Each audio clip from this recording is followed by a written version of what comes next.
Assalamualaikum warahmatullahi wabarakatuh dan selamat pagi menjelang siang semuanya. Perkenalkan, di sini nama saya Azwandri, NIDN 0224108801, asal prodi dari Administrasi Bisnis, perguruan tinggi di Sekolah Tinggi Ilmu Administrasi Setia Bengkulu. Di sini saya merupakan peserta pekerti gelombang kelima. Berdasarkan hasil pelatihan yang telah saya ikutin, untuk kegiatan early teaching ini saya akan menyampaikan CPL sebelum memulai kegiatan pelajarannya. Yang pertama mata kuliah yang akan saya sampaikan ini adalah statistik bisnis, itu 3 SKS di semester 5. Untuk CPL yang ingin disampaikan itu, CPL pertama itu menguasai metode kuantitatif dan teknik pengolahan data dalam menganalisis permasalahan administrasi bisnis. Kemudian CPL kedua itu mampu menyajikan hasil analisis dan solusi dalam bentuk laporan, presentasi yang logis, sistematik dan komunikatif. Ketiga, mampu menggunakan teknologi informasi, perangkat digital, pengolahan data, analisis data dan kotak bisnis. Mampu menerapkan metode statistik dan analisis data untuk mendukung dan pengambilan keputusan bisnis yang berbasis data. Kemudian CPL 3-nya menunjukkan sikap profesional, jujur, bertanggung jawab dalam mengelola dan menyampaikan informasi bisnis.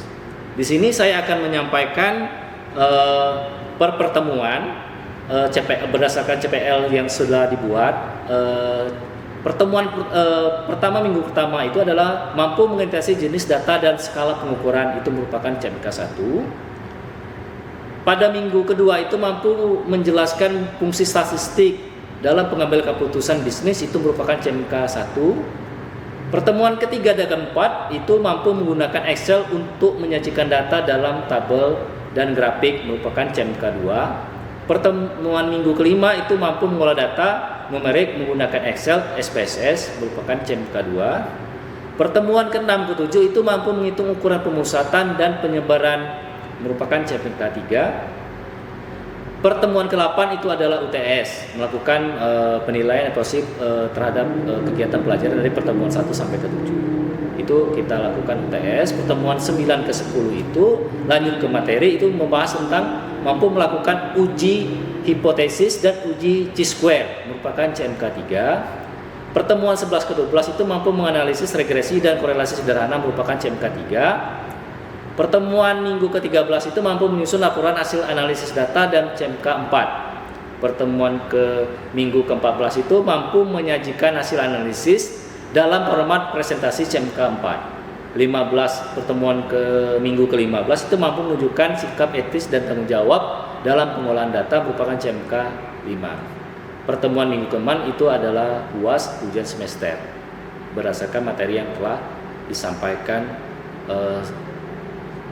dari pertemuan 1 ke pertemuan ke-15. Demikianlah penyampaian CPL saya, Azwandri, berdasarkan pelatihan pekerti gelombang 5. Atas perhatian saya ucapkan terima kasih. Jika salah, saya mohon maaf. Pada Tuhan saya mohon maaf. Atas perhatian saya terima kasih. Wassalamualaikum warahmatullahi wabarakatuh. Oke, assalamualaikum warahmatullahi wabarakatuh.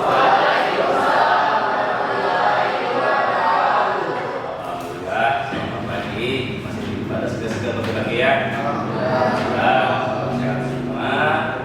Jadi sebelum kita mulai hari ini, karena mau tahu kabar kalian, apakah kalian pagi hari ini sehat selalu, bahagia selalu? Oke, lanjut kita ke sebelum memulai materi, Bapak mengatakan akan merampas saya mengatakan. Oke, saya perkenalan diri dulu. Pada hari ini saya merupakan peserta pelatihan pekerti gelombang kelima. Saya Azwandri, prodi Administrasi Bisnis, perguruan tinggi di Sekolah Tinggi Ilmu Administrasi Bengkulu. Tugas pada kegiatan hari ini merupakan tindak lanjut dari kegiatan pelatihan yang setelah saya lakukan pada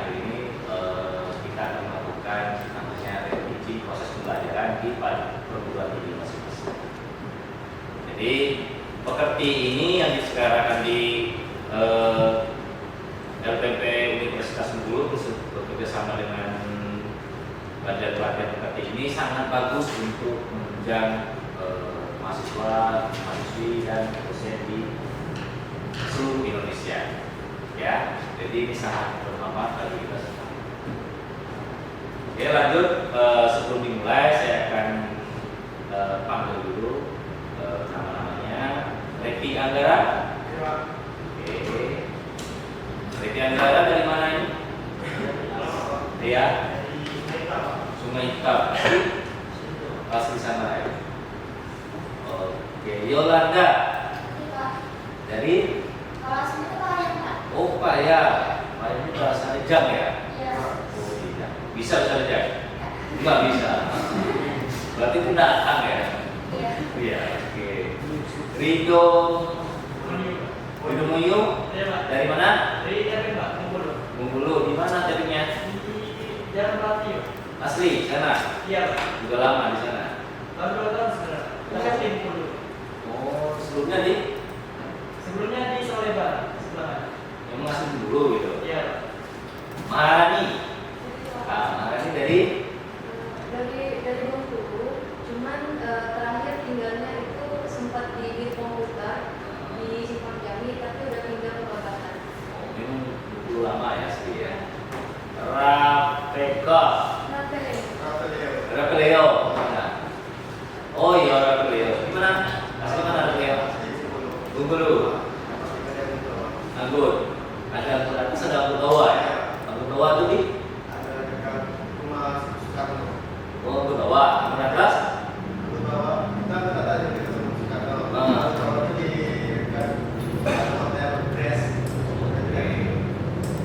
M dan D dari Asli mana sekarang? Kos di dekat Palembang. ujung mana nih? Manau, Midogio ya. Terus daerah tuh. Kalau orang tua saya asli Bengkulu Selatan. Makanya Pak Tri ini orang Padang Kuci, Pak Tri ya. Tidak, jadi anak selatan juga. Tapi orang tua bapak saya. Alia dari mana? Oh, Padang. Asli Padang ya. Oh, lama di Bengkulu.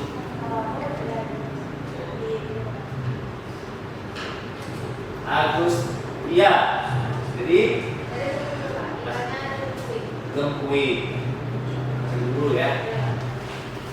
Betini dari mana? Rumah. Oh, PT ya? Enggak. Oh, Sumur Dewa. Asli rumah. Rizky Nur Aziz. Nah, dari Suruh ya. Sindang ya. Elsa kita di mana? Pondok Kelapa. Di sana. Pondok Kelapa. Tadi pondok itu banyak kelapa. Oh iya, produksi penghasil kelapa besar gitu ya. Silvi dari Pada Bentuk. Itu kenapa? Tahu nggak kenapa istilahnya buat Pada Bentuk? Nggak tahu ya. Jadi agak unik gitu ya. Namanya jalannya Pada Bentuk, ya nggak? Dedopi. Jadi di mana? Mana? Ulu mana? Ulu mana itu banyak. Ulu mana gitu ya? Ira Maya Sari. Jadi Padang Serai. PP ya? Padang Serai di? Oh, aman berarti kalau mau ke KUA ya? Oke. Lanjut. Enaldi. Jadi Balagan. Itu ada sungainya itu ya? Masih? Bisa apa itu kan? Habibah. Jadi di mana? Kedura. Wah, Kedurang. Kalau Kedurang itu sama kayak bahasa Bandung Kuci kan? Sama kan? Betul ya? Iya kan? Ina Triana. mana? Dari kurang. Oh, sama berarti saudara atau tetangga? Kembar. Oh, enggak. Sedusun, Pak. Oh, sedusun.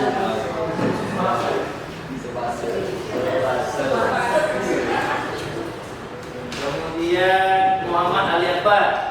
Jadi sama mana juga? Ferdiansa. Jadi kota asli. Di mana? Semarang. Saya duduk di belakang, berarti saya lewat itu Semarang. Siti Nurul. Di mana? Oh, jauh ya. Sini ngekos. Oh, orang tua dia nggak no. Udah lancar ya pelabuhannya? Belum juga ya? Nanti kita pinjam itu Doraemon kalau bisa ya. Jadi nggak susah lagi naik kapal enggak. Lanjut, Lydia Rahel. Jadi Kota Bengkulu Nila. Di mana Kota Bengkulu Nila? Betul. Betul ya. Andre Jantare. Dari mana? Asal dari Sumba, Pak. Rumah. Kalau tempat tinggal ini di Diri Permai. Oh, Diri Permai. Di Cialma Indra. Dari mana? Dari mana? Mana juga? Mana? Ya. Mananya? Mana Mananya? Gini. Terus ini. Oh, bagus di sini itu karena sawahnya dialiri dengan air sungai. Iya, banyak ikan di sana. Ya, ikan air tawarnya sepanjang ini kolam semua ya. Kolam ikan semua. Ariman Sukito dari Panunci. Kamu Dari Sapura. restoran. Bapak Jo. Bapak Jo. Ada yang belum dipanggil? Siapa? Siapa namanya? Oh iya, punya Utami. Selin tadi ya. Dari mana? Punya Utami? Hah? Pada Nguci, Wak. Sana Pak Ahli ini. Iya. Iya. Dia pada Nguci kan? Di dusun mana? Begunang. Oh, masuk dalam atau jauh kan? Ke dalam. Oke, itulah perkenalan dari saya. Jadi wajah saya mungkin asing, sering lihat di kampus. Jadi saya ulang lagi, saya Azrafi, saya ada keluarga, anak saya 2, saya tinggal di unit belakang. Kalau Pak Asri Selatan, Ibu Asri Pasma, udah almarhum. Jadi saya sekarang ya 3. Ya, oke. Mungkin kalau ada pertanyaan tentang pribadi nanti tinggal WA aja ya. Oke. Lanjut pada materi. Sebelum dimulai materi ini supaya kita diberikan kemudahan dan keberkahan, kesehatan selalu diharapkan kepada mahasiswa-mahasiswa untuk dapat berdoa menurut agama dan kepercayaannya masing-masing. Berdoa dimulai.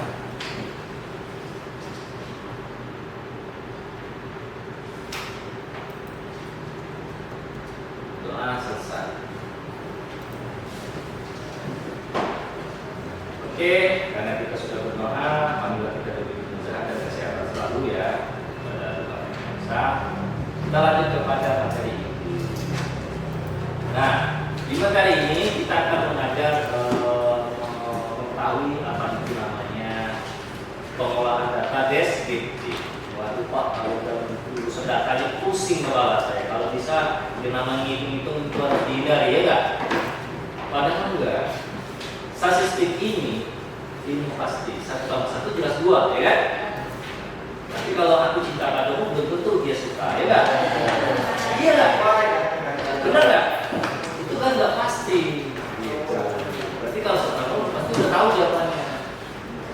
Iya, cuman kenapa nggak disukai? Nggak mau itu, nggak mau pusing. Padahal asik gitu. Jadi di sini metode ini Nah, sub CMK ini pertama itu sesuai dengan RTS yang telah saya buat pada pertemuan keempat ini, yaitu mampu menggunakan Excel untuk menyajikan data dalam tabel dan grafik. Sering lihat kan data tabel dan grafik? Sering itu kalian belajar buat angka-angka di kotak tabel di Excel, terus buat grafik gitu. Pernah lihat kan? Nah, tujuannya yang pertama itu adalah menjelaskan konsep statistik deskriptif. Berpanjang itu apa sih? Nah, tidak apa semua. Kemudian menghitung ukuran pemusatan dan penyebaran data itu seperti apa, bagaimana prosesnya, ukurannya bagaimana, penyebarannya seperti apa. Ketiga, menyajikan data menggunakan tabel dan grafik. Keempat, menafsirkan hasil data statistik. Setelah data sudah diolah, sudah dikumpulkan, sudah dibuat, bisa kita tafsirkan apa hasilnya tadi.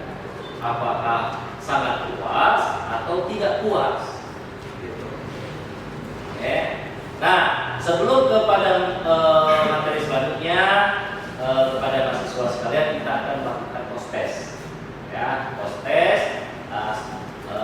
Isi sesuai dengan pertanyaan yang telah ada di linknya. Silakan yang bisa barcode, scan barcode. Kalau tidak ada linknya, itu saya bagi nanti di grup kelasnya. Silakan dibuka, masukkan namanya, kemudian diisi sesuai pertanyaan di sana. A, B, silakan nanti dikerjakan sendiri-sendiri ya, untuk melihat kemampuan kalian pada materi-materi sebelumnya. Apakah kalian masih ingat atau kalian materi yang ini sudah belajar atau belum, sudah sering atau belum, sekedar untuk mengukur kemampuan kalian. Oke? Jadi saya hitung waktu proses untuk pengerjaan itu terdiri dari buku soal. Silakan uji, link yang sudah dibagikan itu saya kasih waktu 15 menit. Saya hitung mulai dari sekarang. Silakan dimulai. Uji pakai handphone masing-masing ya.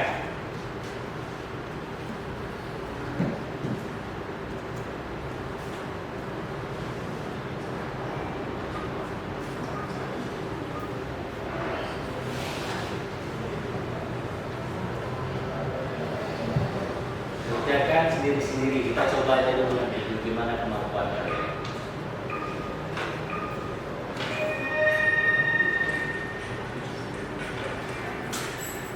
Jadi bisa ya? Ya, isi aja.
diisi aja dulu nggak apa-apa, salah nggak masalah. Namanya tes dulu, ya. Mau lihat gimana kemampuan kalian kinerja.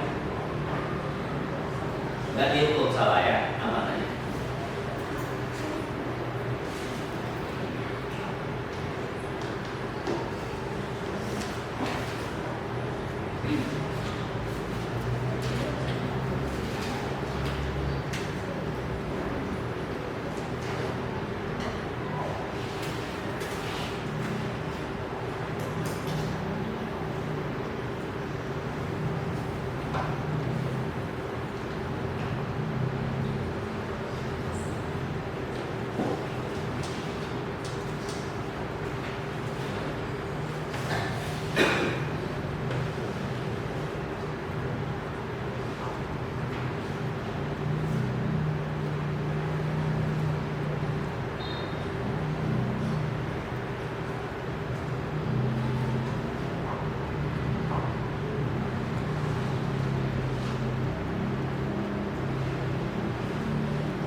Aman?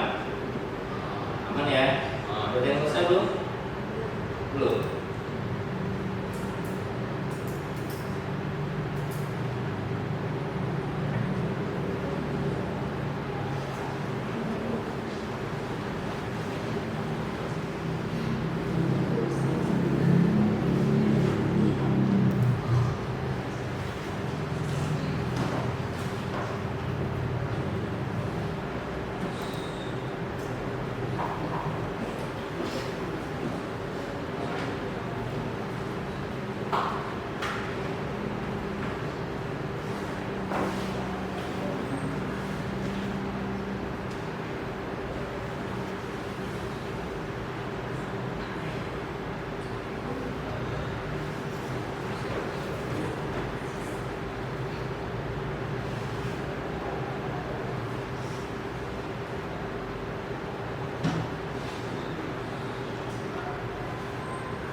Jadi bisa kita lihat skornya, ini skor jawabannya.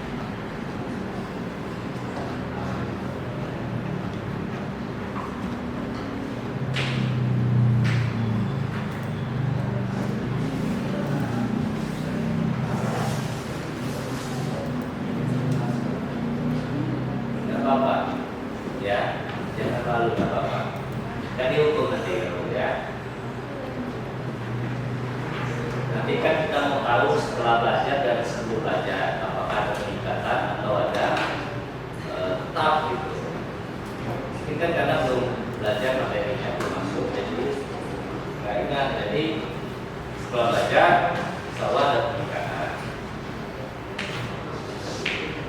Sudah, saya akhiri ya. Saya hitung 10, 9, 8, 7, 5, 4, 3, 2, 1.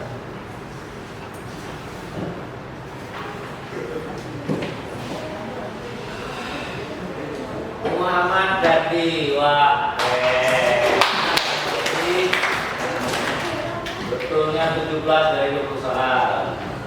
Mantap, Alia Sadira. Mana Alia?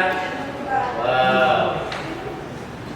Sama Betty Manadir 13, 1, 2, 3-nya. Jadi inilah formulatif penilaiannya. Nah, di sini saya pengen melihat berdasarkan nilai ini apakah nanti ada peningkatan atau tidak setelah kita mempelajari materi yang akan kita masuki. Ya, jadi dipertahankan sekali lagi buat bagus buat teman-temannya ya.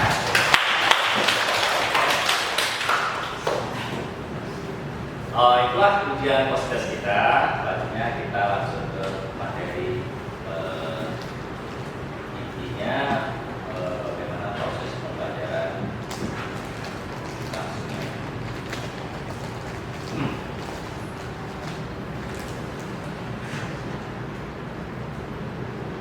Oke, kita lanjutkan setelah mengajukan tes tadi itu mengukur kemampuan bagaimana kalian menggunakan data statistik. Artinya kita pengertian apa sih Pak statistik, dengarnya saja udah pusing kepala, udah berasa asal ya kan? Bagaimana gitu rasanya hitung angka-angka nggak jelas atau bagaimana? Ini udah pusing sekali. Statistik itu adalah ilmu yang mempelajari cara untuk satu mengumpulkan data. Emang bisa Pak? Ya bisa. Misalnya kita nyebarkan kuesioner, ranknya 1 sampai 5 untuk pertanyaan kepada responden. Nanti datanya dikumpulkan, dimasukkan ke data Excel. Itu namanya mengumpulkan. Nah, misalnya hari ini yang pakai baju warna hitam, misalnya data kualitatif, warna hitam ada berapa banyak orang, baju warna putih, ya kan? Itu kan data kualitatif. Nah itu kan bisa dikumpulkan. Jadi, nah, kemudian untuk menyusun dan menyajikan data setelah dikumpulkan, datanya itu kita susun, kemudian bisa kita sajikan di depan. Bagaimana sih hasilnya? Misalnya kita pengen mengetahui tingkat pendapatan penjualan, misalnya minuman di depan, misalnya minum es ale-ale, terjadi peningkatan pendapatan setiap bulannya. Kan kita bisa datanya bisa kita ketahui, bisa kita ukur untuk menganalisis data yang kita analisis, kemudian diinterpretasikan. Setelah kita kumpulkan, setelah kita susun, setelah dianalisis, baru kita simpulkan. Kira-kira buat es ale-ale ini pengaruh supaya es ale ini laris, terjual habis. Kira-kira yang mempengaruhinya itu apa? Apakah promosinya? Apakah pelayanannya? Apakah harganya murah? Atau kualitas rasanya enak, ya. Jadi harus diketahui, kalau tidak bisnis atau penjualan yang kita lakukan tidak tahu perkembangannya. Karena setiap bulannya kita kan pengen tahu apa meningkat atau turun. Nah, itu digunakan untuk menganalisis data. Kemudian apa itu statistik deskriptif? Statistik deskriptif adalah metode untuk mengamalkan dan verifikasi. Pas kumpulan data yang menggunakan ukuran rumusan tanah, tapi kan ada masuk proses, ada median, mean, modulus. Kemudian ada ukuran penyebaran, rank, varian, simpangan batu. Kemudian ada tabel distribusi provinsi dan diagram grafik. Pernah lihat kan diagram kan? Ada diagram lingkaran, ada diagram grafik, ini udah hal yang awal. Kemudian tujuannya untuk menyajikan informasi data secara ringkas. Kenapa dibuat seperti ini? Supaya data yang kita tampilkan itu lebih simple, lebih menarik dan sudah kita simpulkan berdasarkan hasil olah data-data tadi bahwa misalnya pengaruh penjualan es ale-ale tadi karena rasanya enak. Gitu. Jadi kan kita bisa tahu, bisa menyimpulkan dan kita bisa, oh berarti dipertahankan rasa enaknya. Ya, terus yang selanjutnya misalnya pelayanannya ramah, gitu. Dia bisa lebih ditingkatkan, kan bisa mengukur. Kemudian apa sih manfaatnya tuh Pak? Untuk apa manfaatnya? Nah, manfaat itu sangat banyak sekali. Itu untuk menyederhanakan data yang kompleks. Jadi data itu lebih sederhana. Itu datanya banyak, angka, misalnya 100 responden, isi 5, 4, 3, 2, 1, banyak sekali angkanya. Kan dia berbentuk tabel. Misalnya tabelnya seperti ini. Waduh Pak, banyak sekali, pusing saya ngitungnya, ini angkanya. Masih berbentuk data, ini data yang sudah kita kumpulkan tadi. Ya enggak? Kan belum tahu nih berapa presentasinya, berapa ininya, rata-ratanya. Kan masih pusing kita untuk mengamalkannya. Untuk memudahkan mengambil keputusan, setelah kita pelajari sedikit, biar bisa mengambil keputusan kira-kira untuk penjualan SLL tadi bagaimana supaya semakin laris lagi penjualannya. Gitu. Kemudian menjadikan informasi secara efektif. Jadi informasinya jelas, efektif, digunakan dalam pendidikan, misalnya digunakan untuk selama kita kuliah, kemudian untuk bisnis, untuk kesehatan, pemerintahan dan bidang lainnya. Jadi data ini penting sekali digunakan dalam kehidupan sehari-hari. Benar ya? Benar. Coba, misalnya nanti uang kip cair 6 juta, ya enggak? Habis untuk beli baju 4,5 juta, sisanya 500.000, ya enggak? Berarti kan perlu kita menghitung data kira-kira, oh berarti boros saya nih, bulan depan saya harus kurangi lagi. Berarti biaya uang kipnya harus saya kurangi lagi untuk biaya hidup saya menjadi 2 juta. Kira-kira cukup nggak untuk bayar kosan, bayar listrik? Ya. Kalau tidak kita itu, ya kita tidak bisa tahu kira-kira uang tadi cukup nggak untuk bulan depan. Ya. Selanjutnya itu jenis data sensitif itu terbagi apa? Nah, kalian masih bingung. Data kualitatif dan data kuantitatif. Beda, kita kan di setiap buku ada prodi bisnis dan prodi publik. Nanti mayoritas bisnis itu saya ajukan wajib untuk data kuantitatif. Kalau untuk publik itu nanti akan saya ajukan untuk kualitatif karena dia sifat publik. Apa bedanya Pak? Ya sangat berbeda. Ya bedanya misalnya kualitatif itu kita contohnya itu jenis kelamin. Misalnya Repi Anggara, jenis kelaminnya apa? Laki-laki, ya kan? Nah, jangan dibuat setengah-setengah ya. Berarti kan itu kualitatif. Terus Repi pakai baju warna apa? Warna hitam. Ya. Kemudian data kuantitatif itu berupa angka. Nah, ini dua angka. Misalnya pendapatan, umur, misalnya penghasilan kalian, umur kalian. Umur kalian berapa tahun? Yolanda berapa? Berapa? Hah? Oh, beda dikit saya. Saya 25.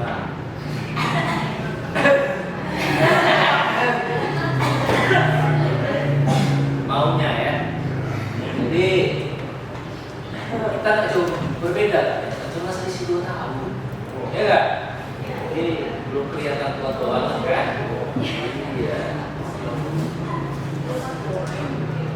Jadi itulah perbedaannya. Kemudian skalanya terbagi dari nominal, nominal dan kualitasnya.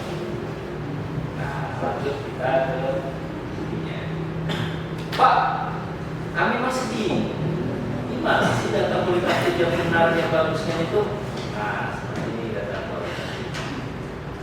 Misalnya tadi namanya Ani, warna favoritnya warna biru. Ini kan udah kita kelompokkan ya, udah untuk kita angkanya udah kita kumpulkan, ya kan? Biar bisa untuk diinvestasikan, bisa disajikan gitu. Kalau datanya udah kita gabungkan seperti ini. Status kerjanya pegawai, tingkat kepuasannya sangat puas, kota asalnya Bandung. Kemudian Budi, warnanya favorit warna merah.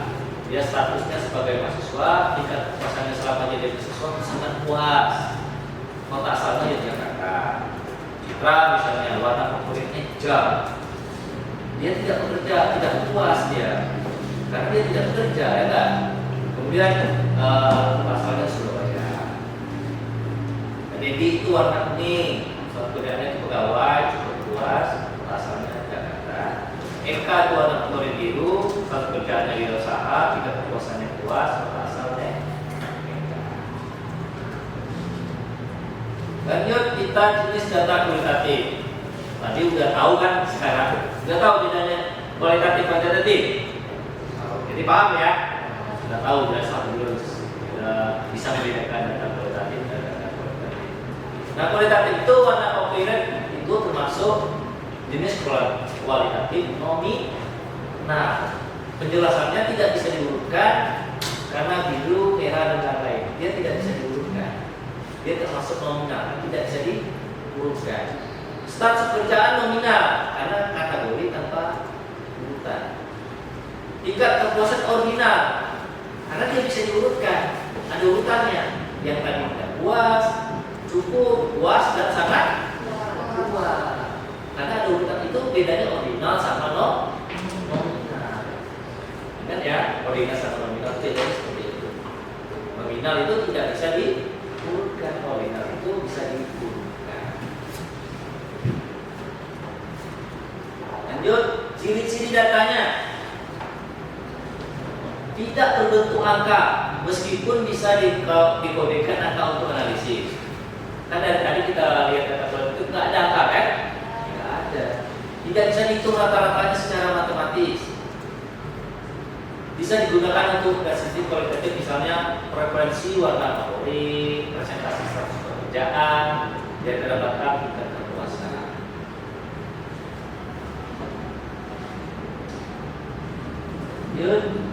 Nah, ini bedanya data kualitatif. Dan ini udah masuk ke angka, udah mulai terasa kepala. Udah minum tadi? Belum. Udah sarapan? Belum. Jadi kalau belajar statistik, kalau bisa sebelum belajar statistik sarapan dulu ya, biar nanti nggak error nanti ya. Iya, dipasang semua kepalanya. Nah, inilah data kualitatif. Misalnya nama responden tadi kan Ani, usianya 17 tahun, tinggi badan 160. Jumlah buku yang dibacanya 3. Ini kan udah kita kelompokkan ya, udah kita kumpulkan. Nah, ini namanya fungsinya data itu dikelompokkan supaya bisa disajikan. Kemudian waktu bacanya 2,5 jam.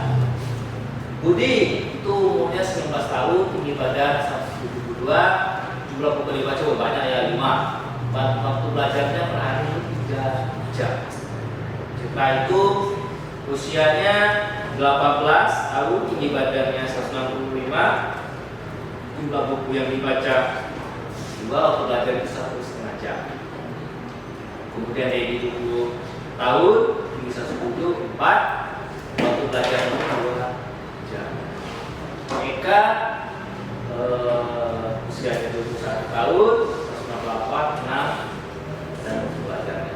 Nah, ini bedanya kualitatif dan kualitatif. Lanjut, jenis data-data kuantitatif, misalnya tadi nanti dibagi lagi Pak.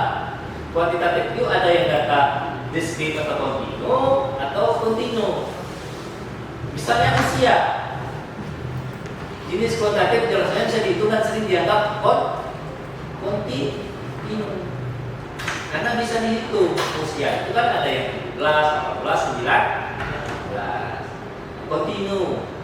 Ya, ada yang kemudian tinggi badan itu kontinu juga karena bisa dalam pecahan desimal misalnya 120,5, 190 ya kan. Jumlah buku yang dibaca itu diskrit karena tidak bisa desimal, hanya bilangan bulan. Iya kan? Ada nggak kalian baca buku 2,5 buku dibaca? Enggak, dibaca 2 buku, 3 buku berdasarkan data tadi, data di sini tadi, ya kan? 2, 4, 6 baca ini. Karena bilangan bulan. Kemudian waktu belajar per hari itu kontinu bisa desimal, bisa 2,5. Nah itu beda. Lanjut, ciri-ciri data kuantitatif. Nah ini bisa berbentuk angka, bisa ditukar nanti. Kemudian standarisasi dapat digunakan kuantitatif seperti program dan blok. Ini contoh. Berbentuk ya, sering lihat diagram. Sering kan? Iya, karena nanti kalian bisa kasih apa akan menggunakan diagram. Seperti itu.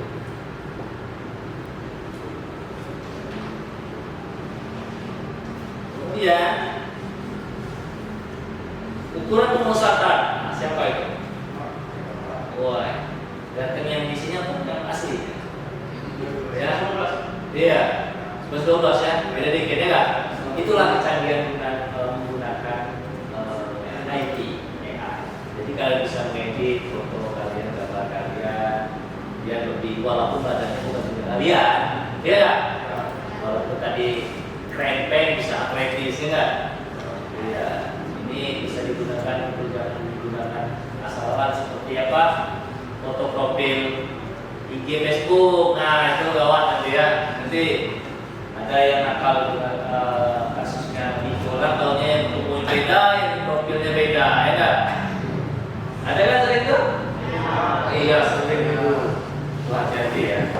Nah itu terdiri dari main, median, modus. Nah soal modus tadi kan ada main, median. Apa itu main Pak? Jumlah data yang jumlah data bagi jumlah data. Median itu nilai tengah data tersebut. Modus itu nilai yang paling sering muncul. Contoh, itu rata-rata pendapatan 10 bahkan. Artinya, ukuran penyebaran itu di persen rank itu maksimal dikurangi rank untuk mencari rank. Maksimal dikurangi 5 nilai tertinggi dikurangi nilai terendah. Varian itu rata-rata kuadratifikasi, standarisasi itu akan varian menunjukkan sejauh mana akan melibat dari rank. Rank atau jangkauan, nah ini baru kita tadi. Tadi kan ada rank, jadi maksimal dikurangi 5. Nah seperti ini. Rank menunjukkan jarak antara semakin besar rank, semakin besar pula sumber data. Contoh, jika nilai 55, 60, 65, 70, 95, ranknya 90 sampai 55 itu sama dengan 40. Nilai maksimal dikurangi 5. Ini sangat menentukan kecilan. Varian, apa itu varian Pak? Sudah datang pada rimanya. Semakin besar variannya, semakin besar pendapatan antara nilai data. Contoh, jika semua data mendekati main, variannya kecil. Jika data tersebut jauh dari main, variannya besar.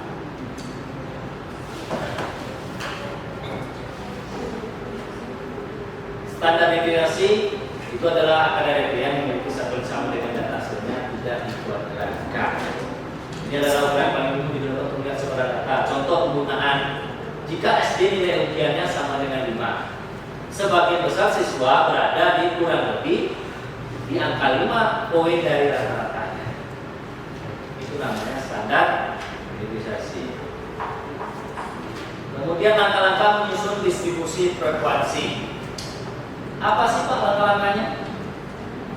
Ya, di sini ada langkah-langkahnya.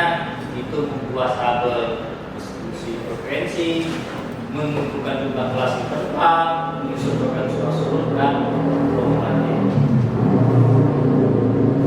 Ya, jadi tabelnya kan sudah kita buat, sudah kita kelompokkan semuanya itu kan.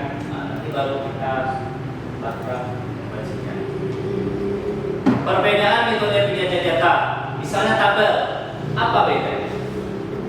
Kalian tahunya tabel saja kan, tapi nggak tahu perbedaannya apa. Perbedaannya itu semua cocok untuk semua jenis data, menampilkan angka mentah dan preferensi. Berarti angkanya itu masih asli, belum diolah. Kemudian diagram batang itu data kategorikal, batang terpisah dan sesuai preferensi. Tahu diagram batang? Yang balok-balok itu ya. Nanti ada contohnya, nanti saya gambarkan. Diagram lingkaran itu presentasi data dibagi dalam sektor lingkaran. Jadi kemudian kita data itu batang itu integral, grafis itu data dengan garis. Jadi ada titik, ada garisnya. Kemudian visualkan itu menggunakan gambar simbol data. Pak, mana contoh gambarnya? Ini diagram batang. Oh ya, diagram batang. Ini histogram, poligrafasi dan diagram lingkaran.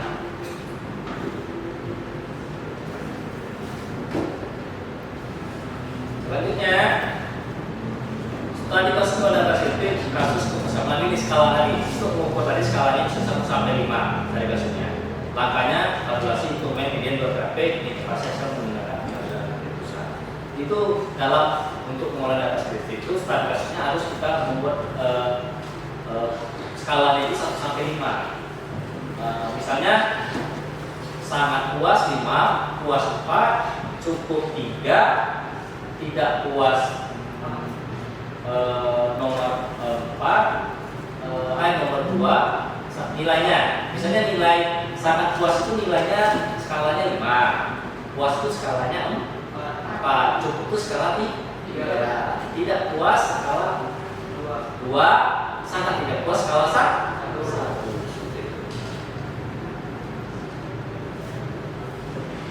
Penjelasan proses data adalah proses menjelaskan dan makna dari data yang telah diolah baik dalam bentuk angka maupun visual, grafik, dan tabel.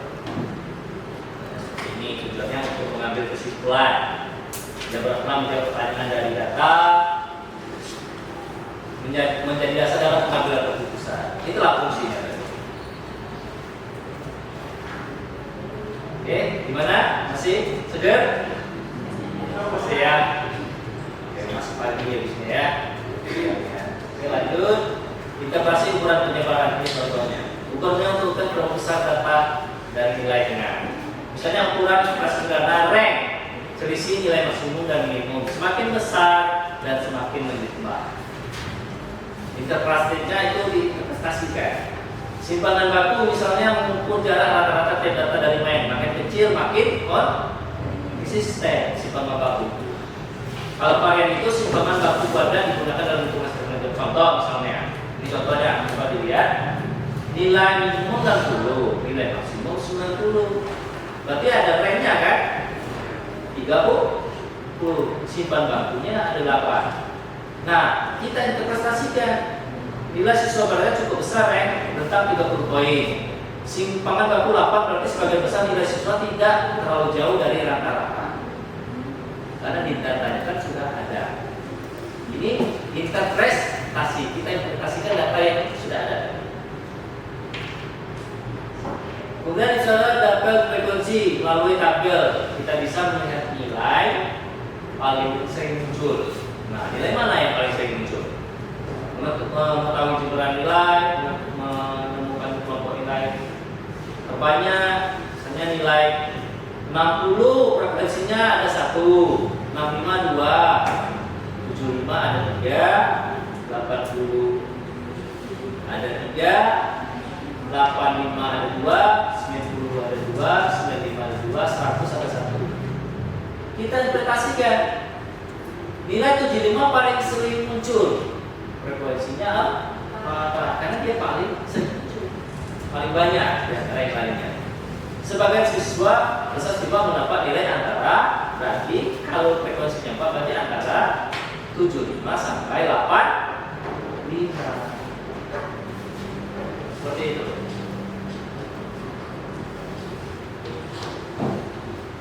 Oke? Nyambung?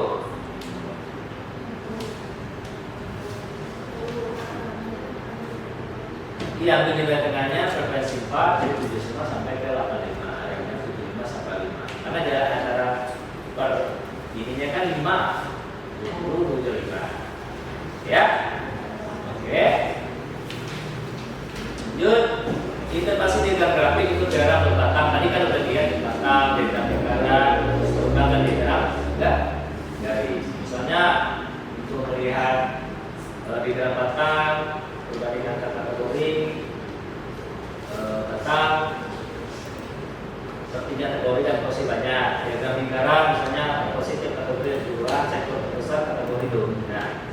Histogram itu penyebaran data kontinu kelas vertikal dengan data tertinggi kelompok tidak banyak. Diagram garis itu punya tren atau perubahan dari waktu ke waktu, naik peningkatan, turun misalnya penurunan.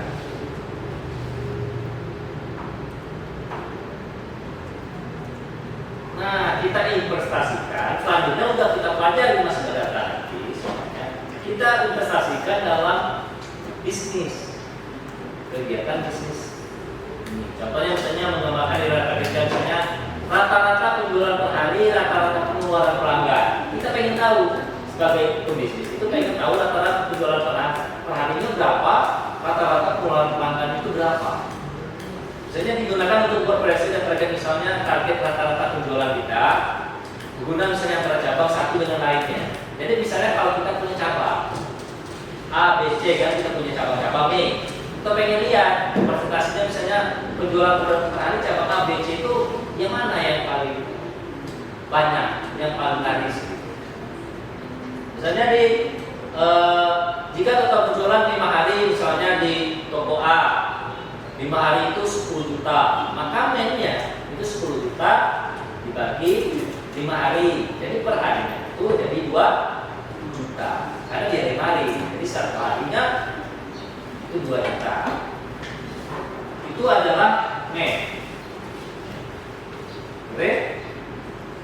Kemudian median berguna dalam SEM untuk yang misalkan rata memberikan gambaran kondisi umum tanpa dibagi nilai yang terlalu tinggi atau rendah. Cocok untuk mendapatkan gaji atau harga properti. Contoh, gaji karyawan ada yang 3 juta, ada 3 juta, ada 4 juta, ada 4 juta, 30 juta. Mainnya itu 8,8 juta itu misalnya. Medianya itu 4 juta lebih. Ya enggak? Karena rata-rata dari representasinya lebih representatif karena 3, 4, ya enggak? Jadi rata-rata representasinya itu 4 juta. Ya, seperti itu. Itu dalam kegiatan bisnis. Misalkan ditanya karyawan di toko A ini ada yang gaji 4 juta, 5 juta, 6 juta, 7 juta, terus ada 20 juta. Kan 20 juta biasanya khusus manajernya saja. Berarti mayoritasnya 4 juta semua, ya, representatifnya, gajinya itu. Kalau kita ditanya, umumnya seperti itu. Kemudian modus itu menunjukkan paling populer atau paling laku digunakan untuk yang pasar, kejualan baju, paling laris. Nah, ini kalau kita pengen tahu bermacam ragam kalau kita menjual barang. Misalnya kalau mau jual ada baju warna ini, baju anak-anak, baju dewasa, ukuran, cocok untuk rencana stok, promosi dan target penjualan. Kalau kalian punya toko misalnya, jika suatu ukuran 40 paling sering terjual, maka modusnya itu ukuran 40 karena dia lebih laris. Itu baru 40. Ukuran 30, 20 itu kan nggak laku, nggak laris. Jadi perusahaan lebih fokus, lebih banyak buat yang ukuran 40. Oke, lanjut.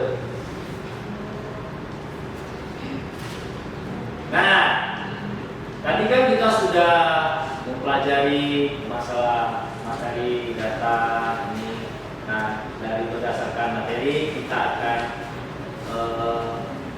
ada diskusi segala macam, tanya jawab, bukan balik berdasarkan materi-materi yang telah saya sampaikan seperti apa tadi, apakah kalian paham atau tidak. Jadi intinya dalam melakukan bisnis itu sangat penting ya. Kenapa penting Pak? Kalau tidak penting, setiap perusahaan besar PT, CP itu mayoritas mereka pakai perhitungan. Kalau tidak, makanya jangan coba-coba buat usaha. Kalau tidak, kita buat manajemen keuangannya. Karena harus ada namanya modal, untung, dan rugi. Gaji karyawan, biaya perawatan, biaya terduga itu kan ada banyak sekali. Nah, kalau kalian buat usaha itu harus dipertimbangkan. Ada banyak orang banyak uang tiba-tiba buka usaha tanpa dihitung tanpa tidak diketahui pengeluarannya, pendapatan tiap bulannya. Dia jalan-jalan saja usahanya. Bangkrut. Coba kalian lihat, banyak kan perusahaan, apalagi sekarang karena berbasis online ya. Udah lihat di deretan ruko di Prato itu pada tutup semua. Ya nggak? Sepi. Dulu itu tiap malam ramai terus ya. Anak muda pasti ke situ terus. Sekarang sepi. Karena orang sekarang lebih ke online. Karena lebih efisien ya kan? Lebih murah, tidak capek, nggak pusing, tinggal duduk manis sambil check out, ya kan?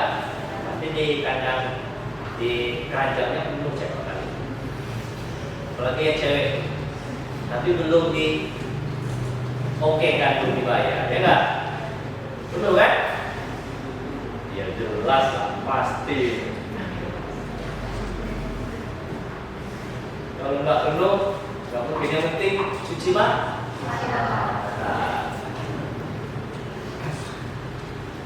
Oke, dan nanti kita akan melakukan uji tes untuk pertanyaannya.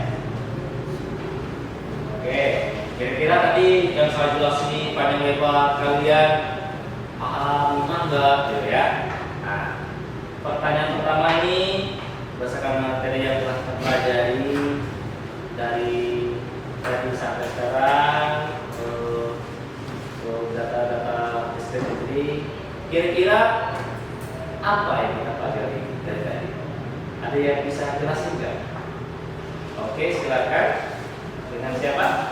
Nama saya Maharani Mega Putri. Siapa? Maharani Mega Putri. Oh, Maharani. Oke, Maharani. Ini berdiri atau duduk? Oh, boleh silakan berdiri. Oke.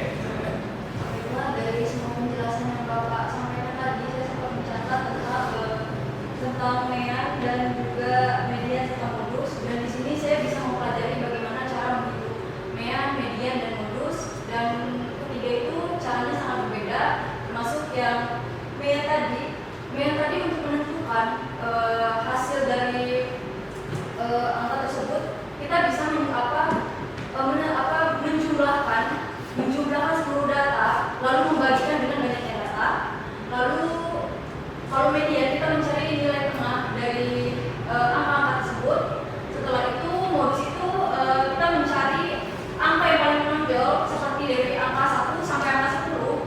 Itu kita cari frekuensi yang lebih besar. Misal angka 1 terdapat frekuensi 2 frekuensi, lalu angka 9 terdapat 3 frekuensi, angka 8 terdapat 4 frekuensi, maka yang paling besar adalah angka 8 karena mendapatkan 4 frekuensi. Terima kasih. Tepuk tangan dulu buat sudah semua dengan baik dengan Maharani. Mungkin sudah jelas ya jawabannya, sudah lengkap beserta contohnya. Lanjut ke pertanyaan kedua. Bagaimana menurutmu yang paling rendah itu? Ya, bagaimana dalam kita mempelajari data bisnis itu yang paling mudah yang dilakukan itu bagaimana? Saya jawab. Oke, dengan siapa? Dengan Trejo Modi, Pak. Pak? Video audio. Video, oke, silakan. Ya, video aja.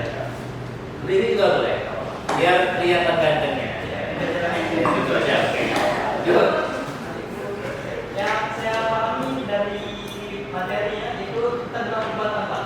Dalam pelibatan itu sekarang lumayan mudah. Dalam melihat dari yang mana yang paling rendah dan paling rata-rata atau paling tinggi. Itu kita tinggal melihat, jadi bisa melihat. Oh yang ini rata-ratanya berdasarkan yang rendah karena masalah apa, yang bangunnya atau apa. Nanti yang paling tinggi, yang batangnya juga bisa melihat Pak. Oh ini bisa tinggi, kenapa? Mungkin karena bantuan dari ekonominya atau keluarganya Pak. Oke. Rido, tepuk tangan dulu buat Rido.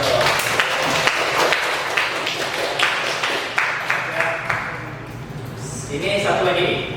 Ini ada pertanyaan ada STP ya. Bagaimana kamu bisa menerapkan statistik dalam kehidupan sehari-hari? Ini kita terapkan dalam hidup. Bagaimana? Ya. Oke, silakan. Pak, saya kesulitan dalam mengatasi pengantar. Oh, kesulitan ya. Kenapa kesulitan masih membakunya?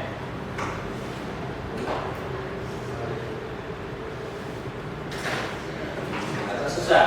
Iya, Pak. Oke, jadi tadi kita belajar bagaimana simpangan batu.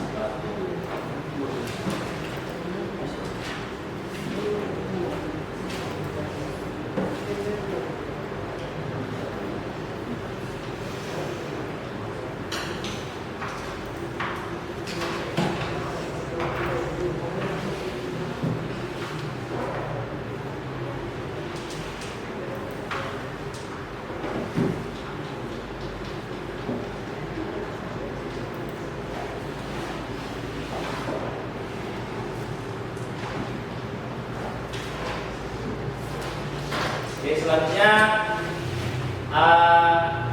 kita lanjut berarti untuk tanya jawabnya yang tadi kita simpan dulu untuk simpangan baku ya. Kemudian satu lagi, ada yang mau bertanya? Silakan.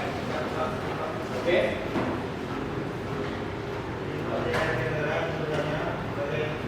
Bagaimana cara menentukan apakah lebih baik pakai mean atau media? Ini atau media. Oke, kita tahu dulu ya.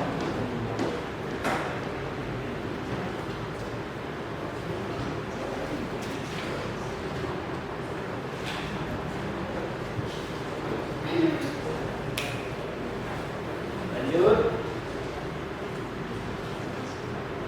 Masih ada? Oke. Maka saya sendiri ya, Pak.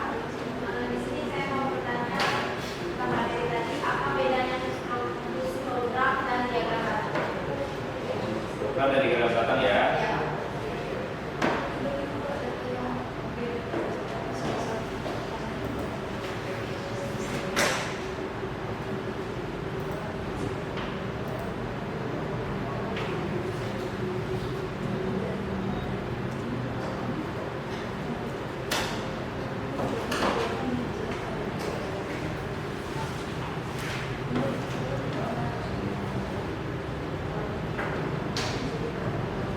Satu lagi, sudah? Di sini bertanya, Pak. Apa? Kenapa simpangan baku itu penting dalam menganalisis sebaran data, dan tolong Bapak berikan contoh sederhananya. Oh, penting ya. Ya, Pak. Kenapa mungkin contohnya seperti apa gitu ya? Yang lebih sederhananya. Ah, oke. Lanjut saya jawab dulu untuk yang pertanyaan pertama, simpangan baku itu kesulitan. Ya, kenapa? Karena dia pakai rumus dan segala macam menggunakan kuadrat ya segala macam. Jadi sebagai awal kita menggambarkan sebaran parasi sumber data terhadap data pamen dari data tersebut. Jadi kita suatu kumpulan terhadap data dari rata-rata pamen. Misalnya seperti ini. Jika simpangan baku kecil, data cenderung dekat dengan rata-rata. Jika simpangan baku besar, data tersebar jauh dari rata. Kalau dia kecil, dekat dengan rata-rata. kalau dia besar dia sangat jauh dari rata-rata. Kemudian untuk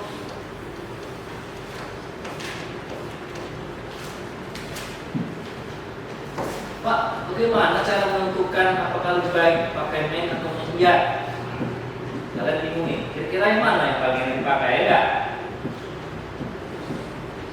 Iya, jadi gunakan yang paling menentukan apakah pakai median atau bulut, itu gunakan men. Kalau data tidak ada nilai ekstrim, kalau ada outlier gunakan median supaya hasilnya tidak terpengaruh.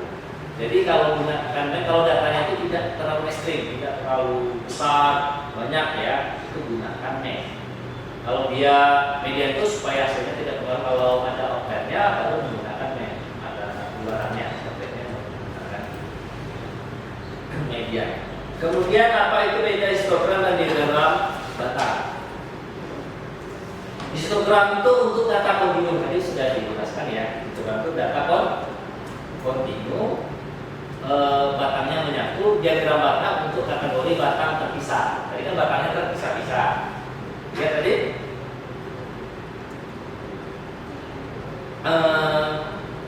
Kemudian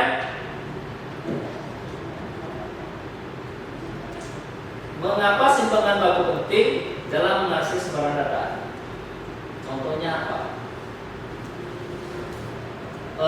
Melatih kita berpikir, contoh seperti ini ya. Melatih berpikir tentang penyebaran data dan variabilitas untuk melatih berpikir kritis. Bagaimana cara kita berpikir lebih kritis, misalnya terhadap kegiatan-kegiatan, misalnya terhadap data yang kita lakukan, itu sangat berpikir apakah tadi sangat berpengaruh atau tidak, misalnya terhadap penjualan, apa penyebab pengaruhnya, kalau dia lari seperti apa, tidak lari bagaimana, ya kan? Jadi kita menganalisa supaya langkah ke depannya itu seperti apa, gitu. Dan baiknya bagaimana? Oke.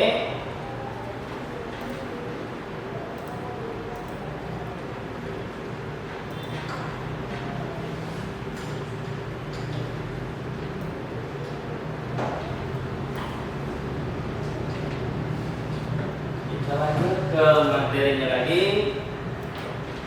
Nah, berdasarkan tanya jawab vokalis tadi, mungkin di kelas ini saya beri kesempatan kira-kira panjang lebar, ada yang panjang diskusi, ada yang dapat menyimpulkan nggak? Berdasarkan materi yang telah kita pelajari, disimpulkan kita tadi belajar apa saja, mengenai apa dan fungsinya apa, bedanya. Ada yang bisa menyimpulkan? Ada yang berani? Gak apa-apa salah, ya, gak masalah. Yang penting berani dulu, berani menjawab. Oke, yang kelas statistik, silakan. Jawab aja dulu, gak masalah. Ya. Si siapa tadi? Rani bisa? Hah? Di siapa yang bisa? Kira-kira?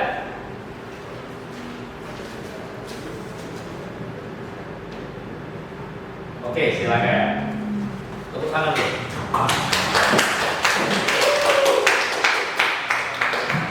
Jadi kesimpulannya dari penjelasan tadi kan statistik itu cara kita mempermudah mengumpulkan data, terus cara kita mempermudah juga menggali informasi dengan yang dengan signifikan untuk mencari data-data dan mempermudah analisis apa yang kita tujukan dalam proses kegiatan statistik tadi.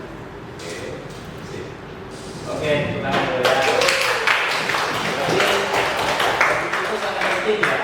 Karena kenapa?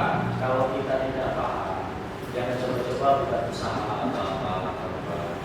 Misalnya di sini kita mau mengukur juga yang sering saya lakukan untuk mengukur kualitas perguruan tinggi kita. Saya lakukan namanya research study, kuesioner, untuk disebarkan kepada alumni. Alumni itu saya sebarkan kuesionernya kepada perusahaan yang mempekerjakan alumni kita. Nanti pihak perusahaan itu akan memberi tanggapan sesuai kuesioner pertanyaan yang saya sampaikan. Misalnya contohnya, mahasiswa setia Bengkulu mampu beradaptasi dengan lingkungan sangat baik. Jawab persoalan dengan rank dari 1 sampai 5. Misalkan baik, misalnya baik, cukup, kurang, sangat, kurang. Mayoritas ada yang jawab sangat baik, ada yang jawab baik.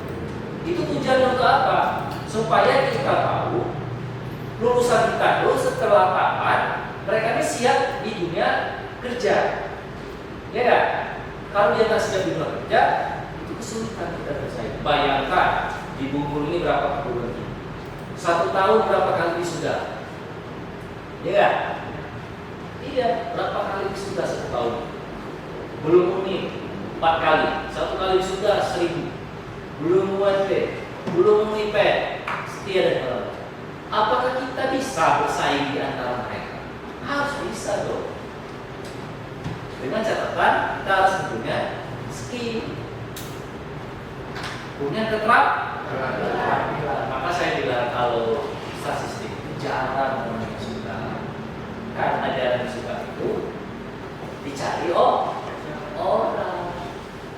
Tapi karena itu tadi enggak suka pusing kepalanya ya. Nah, itu contohnya. Di Bengkulu banyak nggak punya skill, nggak dapat kerja kita. Bayangkan tamat sarjana aja jadi sales. Bagus ya, nggak masalah itu kerja. Apalagi kalau nggak kuliah, tambah nggak dapat kerja ya. Nah itulah logika. Jadi harus kalian dibekali selama kuliah, pemahaman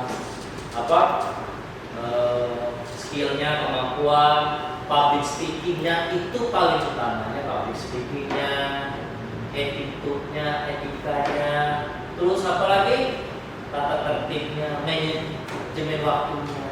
Itu harus di perusahaan telah dikit, udah dipecat orang, nggak bisa. Tidak, ini percaya. Banyak katanya yang mau kerja sama saya, bukan kamu aja, ya kan? Ya, oke. Nah, berdasarkan materi yang sudah saya sampaikan, sudah ini dan sudah paham semua, saya kira untuk proses selanjutnya saya akan buatkan post-testnya dulu. Kita akan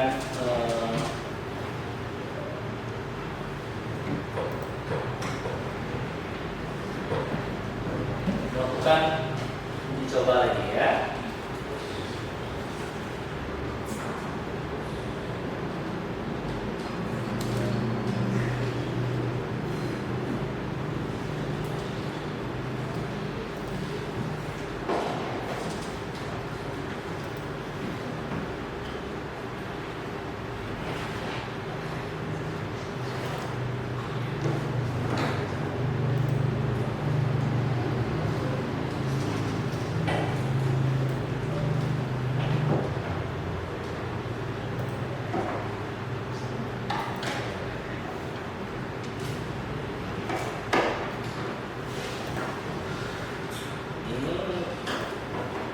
Linknya saya bagikan.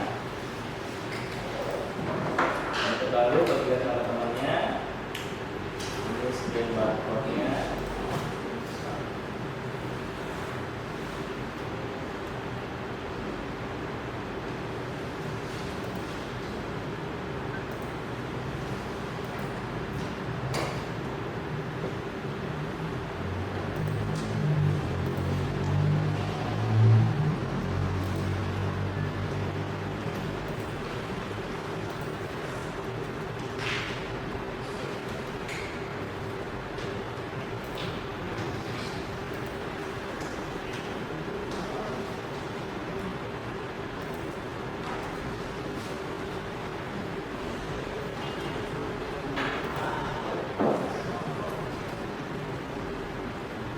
Sudah ada linknya saya berikan. Nah, ini saya itu waktu mengerjakannya dikerjakan langsung itu ada dua soalnya, silakan dikerjakan. Ini waktu sekarang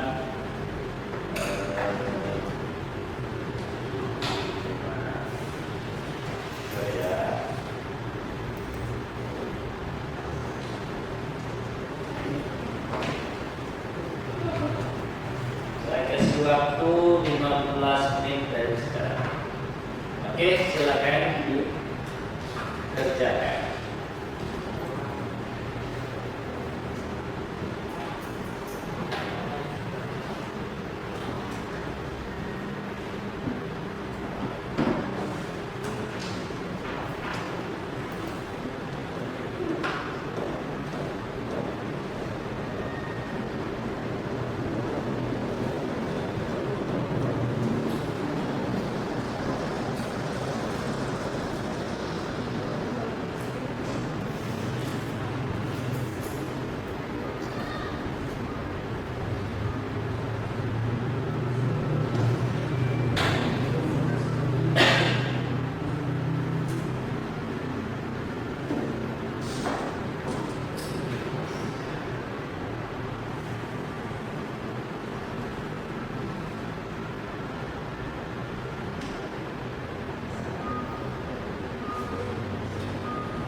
Silakan login ya. Ya.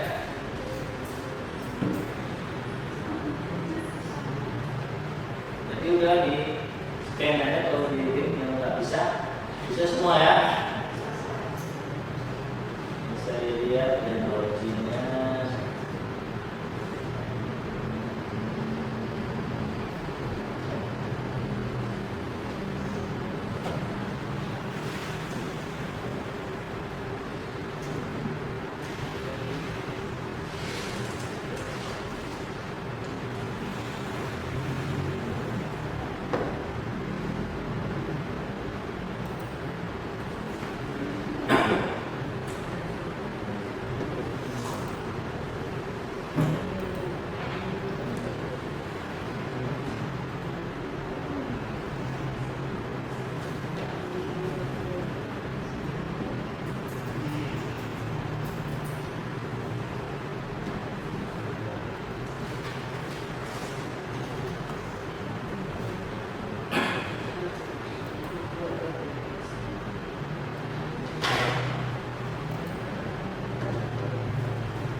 Sudah ada linknya sudah bagi kan?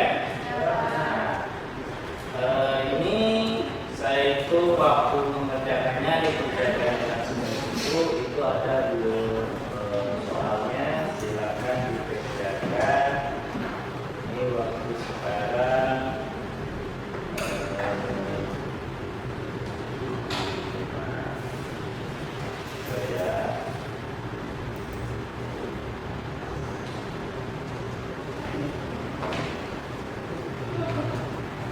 saya kasih waktu 15 menit dari sekarang. Oke, silakan dikerjakan.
Silakan login ya.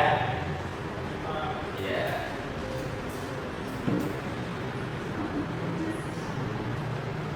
Jadi udah di scan aja kalau di link yang nggak bisa semua ya. Bisa dilihat teknologinya.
ingat jangan sampai pulang nanti lupa materinya.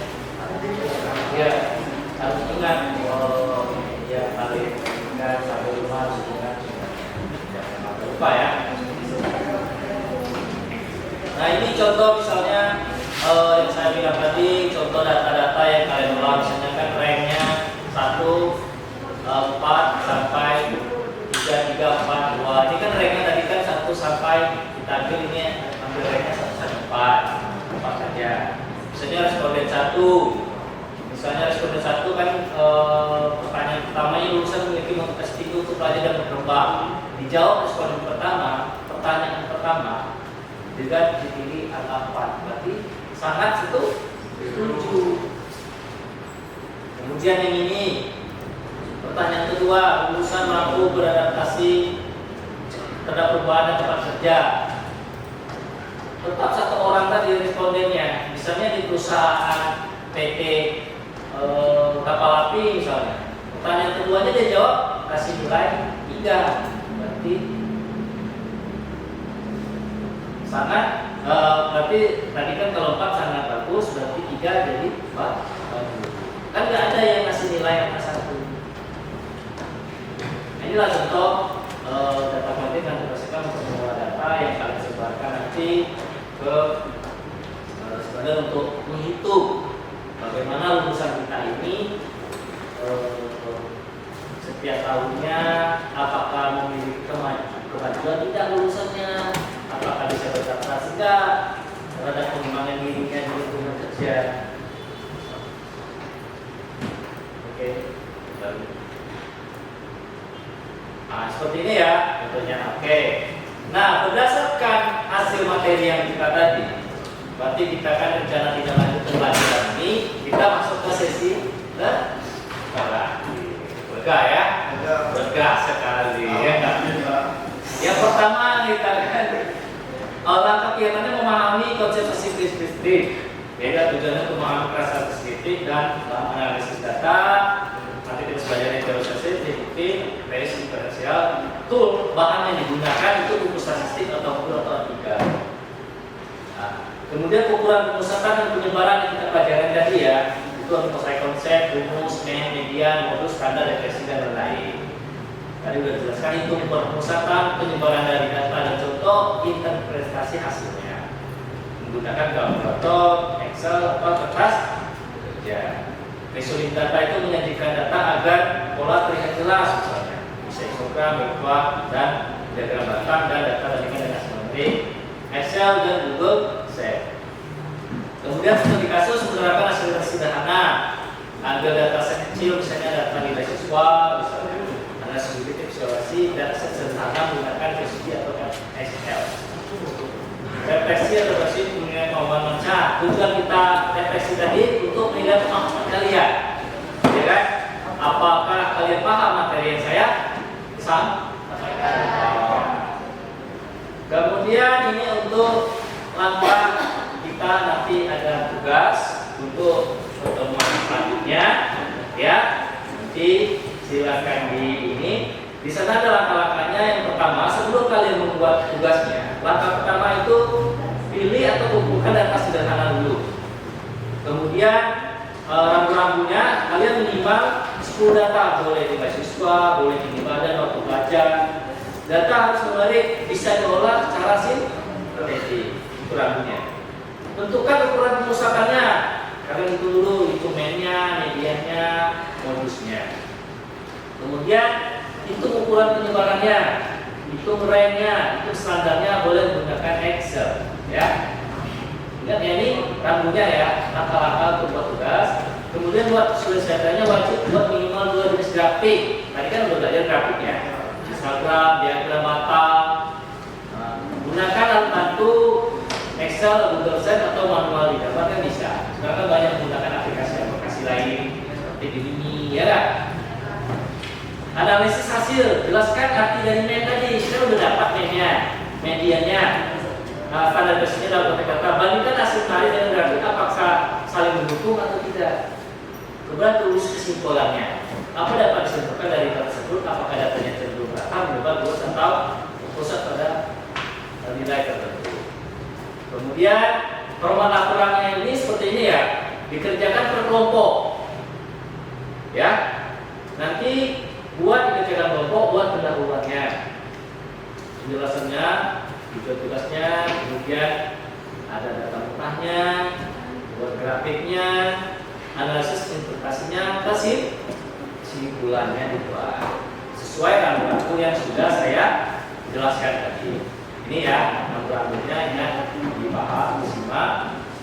Untuk tugas minggu depan dikumpulkan paling lambat 2 hari, dimulai hari ini ya. Nah, dikerjakan nanti dikumpulkan melalui link yang setelah saya berikan. Silakan di PDF-kan semuanya di sana. Demikianlah penyampaian materi dari saya terhadap mata kuliah statistik yang dijalankan dengan mempelajari materi ini. Kalian bisa memahami apa itu metode data deskriptif, bisa membedakan namanya data kualitatif, data kuantitatif, bisa mencari data median, modus, dan membuat grafik data, diagram data, diagram lingkaran, dan semuanya. Sekarang semuanya bisa diterapkan di pelajarannya, di kegiatan sehari-hari. Dan jangan habis ini jangan dilupakan materinya ya. Oke. Demikianlah materi yang sampaikan berdasarkan kegiatan pekerti yang telah saya ikuti. Atas pertanyaan kepada mahasiswa-mahasiswi saya ucapkan terima kasih. Semoga kita sehat selalu dan kita diberi kesempatan untuk dapat berjumpa lagi di pertemuan minggu depan. Kita akan mempelajari materi-materi selanjutnya. Dan sebelum diakhiri, saya mengucapkan permintaan maaf jika saya ada kata salah. Saya mohon maaf kepada Tuhan. Saya mohon ampun. Saling maafan ya. Oke, nggak ada pertanyaan